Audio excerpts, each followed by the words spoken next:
Saudara, polisi menetapkan SNF atau ibu korban sebagai tersangka kasus pembunuhan terhadap anak kandungnya yang masih berusia 5 tahun di Bekasi, Jawa Barat.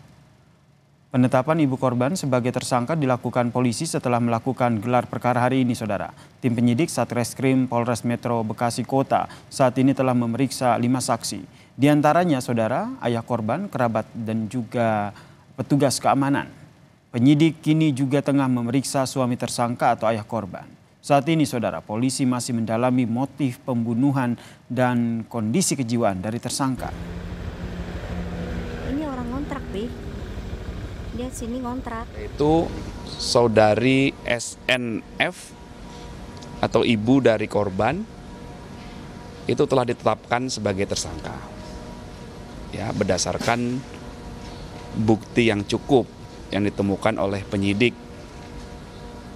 Persangkaan pasal yang diterapkan oleh penyidik adalah kekerasan terhadap anak yang mengakibatkan meninggal dunia, kemudian dilapis juga dengan pembunuhan.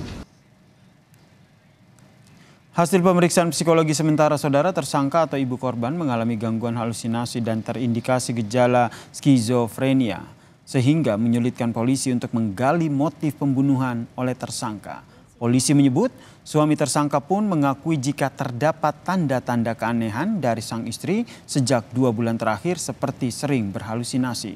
Atas hasil ini, saudara, tim psikologi merekomendasikan agar tersangka dilakukan pemeriksaan psikiater.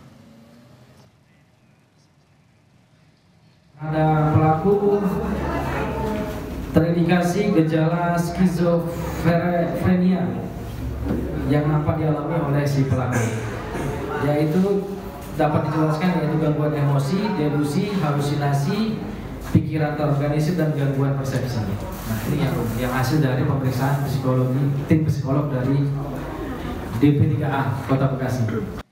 Informasi terbaru terkait dengan penanganan kasus pembunuhan anak berusia 5 tahun oleh ibu kandung di Bekasi, Jawa Barat, kita tanyakan langsung dengan Kasat Reskrim Polres Metro Bekasi Kota, AKBP Muhammad Firdaus, yang telah bergabung bersama kami di Kompas Malam. Selamat malam, Pak Kasat.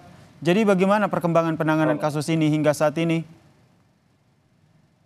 Ya, terima kasih, Mas. Perkembangan hingga sampai saat ini dan hari ini ya, hari Jumat, tim penyidik telah melakukan gelar perkara, yaitu terhadap pelaku ditetapkan sebagai tersangka. Gelar perkara dilaksanakan pada hari ini, hari Jumat, sekira pukul 10 pagi.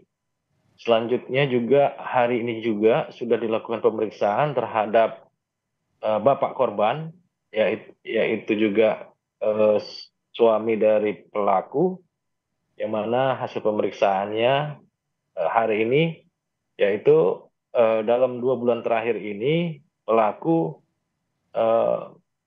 timbul perilaku aneh, nah, seperti itu. Jadi ada perilaku aneh yang dilakukan oleh istrinya ini, salah satunya itu pada hari Rabu istrinya ini dan bersama 2 anaknya pergi ke bandara.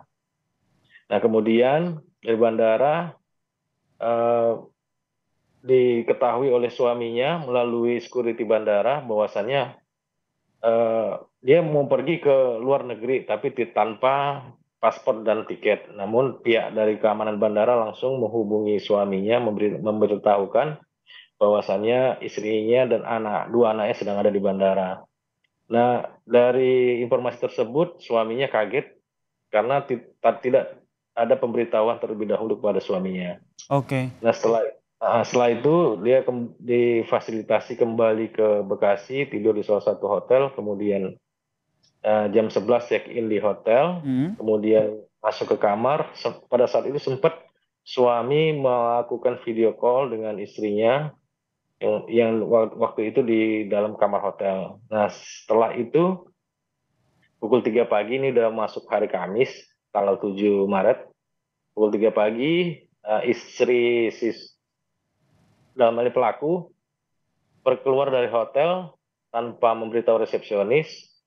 Namun pada saat keluar hotel, dia meminta bantu petugas yang ada di luar hotel untuk mencarikan taksi. Ketika taksi datang, malah dihiraukan, diabaikan.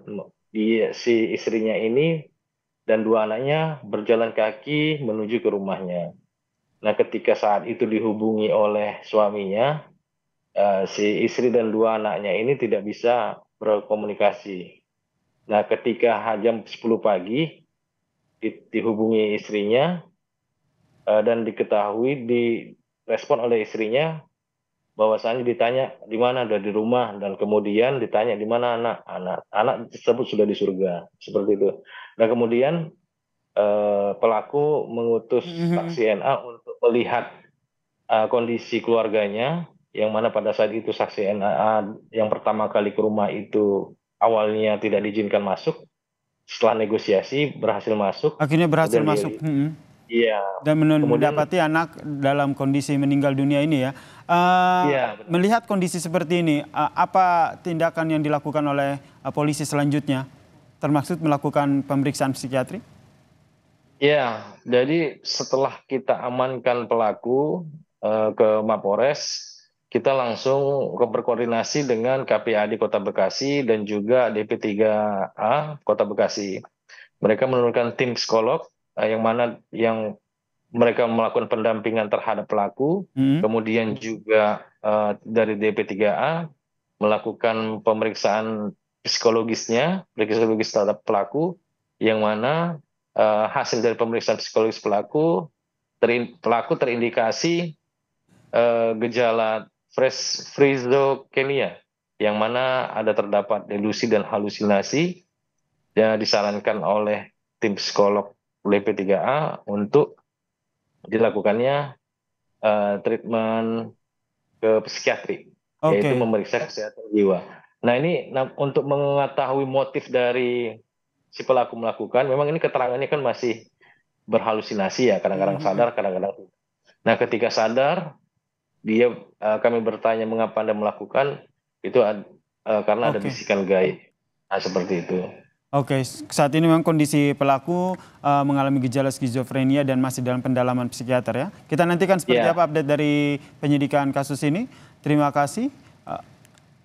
Terima kasih kepada Kasat Reskrim Polres Metro Bekasi Kota, AKBP Muhammad Firdaus, yang telah bergabung bersama kami di Kompas Malam. Salam sehat.